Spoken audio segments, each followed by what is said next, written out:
मौजूद है। मनीष जी, स्वागत है आपका। आप मुझे बताइए कि अमेठी रायबरेली में ये कांग्रेस में असमंजस क्यों है और कैसरगंज में बीजेपी की ऐसी कौन सी मजबूरी है कि वो एक ही दरवाजे पे तीनों टिकट बांध आई?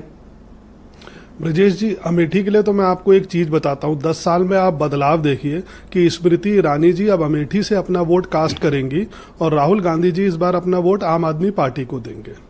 देखिए राजनीति में कितना बड़ा बदलाव है। जिसके विरोध में आम आदमी पार्टी खड़ी हुई, आज उनके पास अपनी सीट पे वो कैंडिडेट नहीं है, उन्हें अपना वोट आम आदमी पार्टी को ही देना पड़ेगा क्योंकि वो बीजेपी को देंगे नहीं। तो ये राजनीतिक बदलाव जो परिस्थितियों के संग आता है, 80 में से एक सीट ऐसी है जो कांग्रेस जीती है, जिसकी फिर से जीतने की उम्मीद है और उस सीट पे भी कांग्रेस से आज तक कैंडिडेट नहीं डिक्लेयर करा है। जनता के बीच में क्या मैसेज जा रही है, क्यों नहीं लड़ना चाहते जब उनकी जीती? आपको क्या लगता है क्या कारण होगा? मैं आपको इसका तीसरा कारण बताता हूं। जो कल राहुल गांधी जी जब अमेठी से नॉमिनेशन फाइल करेंगे तो ये सब अमेठी से अगर नॉमिनेशन फाइल करते हैं, अगर तो आपने अभी जोड़ा बात पहले तो बोल गए थे, अमेठी से फाइल करेंगे जैसी हम लोग को भी सूचनाएं हैं, करेंगे, लगता है नहीं 100% करेंगे।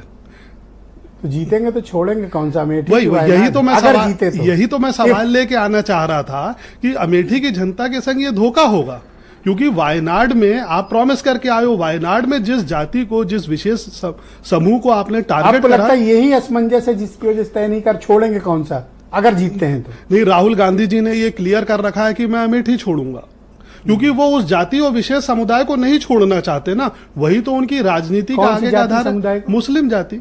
वही उनका आगे का आधार है राजनीति का, तभी तो वो पिछली बार वायनाड गए थे। अब जब तक वायनाड में वोटिंग नहीं हो गई तब तक तो ये भी। रायबरेली में क्या है? रायबरेली में मुझे लगता है कि कोई गांधी परिवार का कोई खास समर्थक लड़ेगा।